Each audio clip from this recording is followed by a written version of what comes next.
Hello, I'm Tom Greig, and my PhD project is investigating electrical stimulation to aid wound healing, and as part of this I'm trying to fabricate stimulation electrodes on top of existing wound dressings using dispenser printing. Dispenser printers work in a similar kind of way to 3D printers in that there's a nozzle that's moved around by a robotic actuator, and out of this your paste is extruded onto a substrate.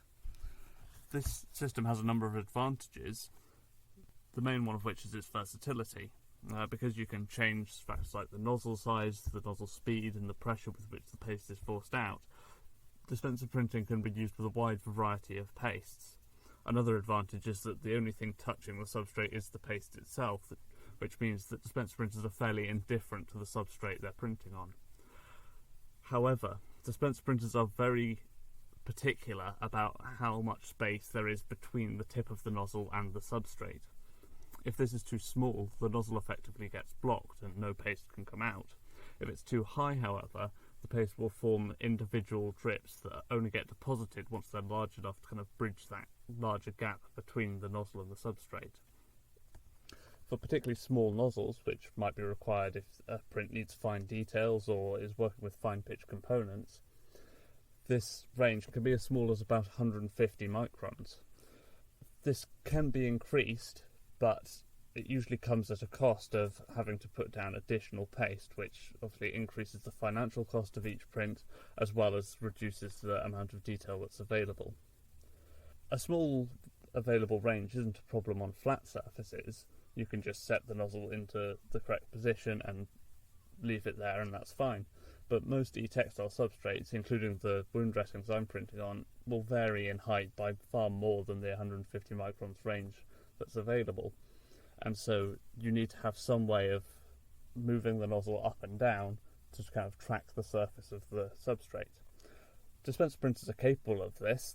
They can generally have the nozzle move vertically just as easily as horizontally, but you need to have some way of getting that information of where the changes in height occur so that you can tell the dispenser to compensate for them. One way of doing this is just manually jogging the nozzle down to the surface of the substrate at each point along your print path, and then you can note down the position and just tell the dispenser to kind of interpolate between each one. This method is suitably accurate, but because it has to happen manually, it's very slow and is prone to human error. A possible alternative is using a laser displacement meter. These are devices that will shine a laser down onto a surface, and then by looking at how that light returns, they can then triangulate the height of the surface that it's bouncing off. In order for this to work properly, though, the light needs to bounce off just the surface of the material. It can't be allowed to penetrate in at all.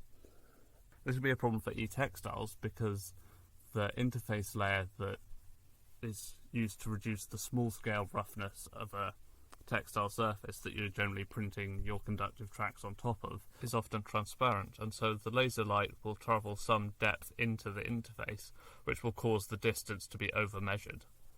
A possible solution to this is adding pigmentation to the interface paste, and that's what was tested in this investigation.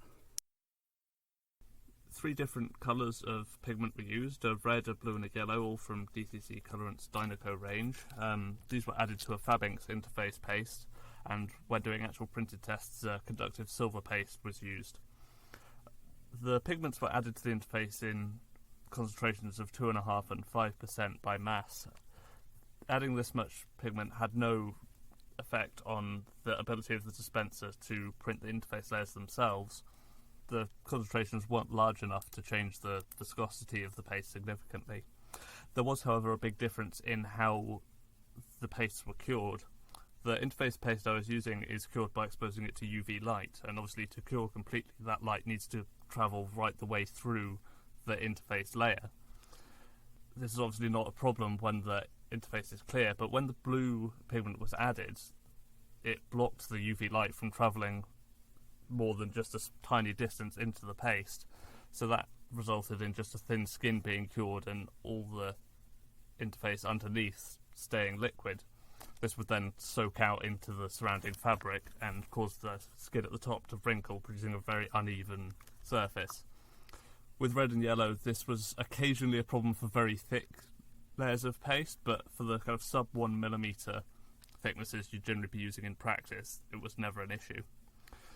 In order to show the magnitude of the difference between each colour, the laser was used to record a detailed profile of about 2.5 centimetres of each colour, and that's what this graph shows. Although the accuracy of the laser wasn't fully gauged at this point, it's clear that the surface of the blue interface was much less even than the red or yellow.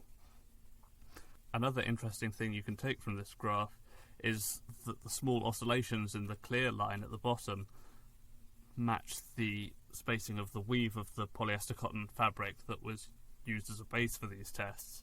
So that implies that the laser was travelling right the way through that clear layer and bouncing off the fabric at the bottom rather than just measuring the distance to the surface of the interface. But in order to properly quantify the accuracy of the laser on each surface, the laser's measurements were compared to measurements done by manually jogging the nozzle down to the surface. Because the laser can only measure relative to an arbitrary zero, and so needs to be calibrated to the length of the nozzle during real use, the exact difference between the laser measurements and the manual measurements doesn't really matter. What matters is whether that difference changes between repeated measurements. This is what this graph here shows. It's the standard deviation of the difference between the laser and manual measurements. As you can see, the clear interface, as expected, is varying an awful lot, just because small changes in opacity and reflectivity, for example, will be changing whether the laser is measuring from the surface or from deep down into the interface layer. Blue is also performing quite poorly. This is likely because I was using a red laser, so the blue interface wasn't reflecting a lot of that laser light, and so the sensor wasn't able to pick up enough to make an accurate measurement. Red and yellow, however, are coming close to the hundreds of microns range necessary to get an accurate print. To see what effect this height compensation had on printing, a series of test lines were printed on red and yellow interface on a typical wound dressing. The design chosen is shown here. It's a third-order Hilbert curve, which has the property of condensing a relatively long one-dimensional line into a small two-dimensional area. This means that any irregularities in the surface of the interface should only affect one print, and so can be identified as anomalies. The prints done here were based on one laser measurement taken every millimetre along the line.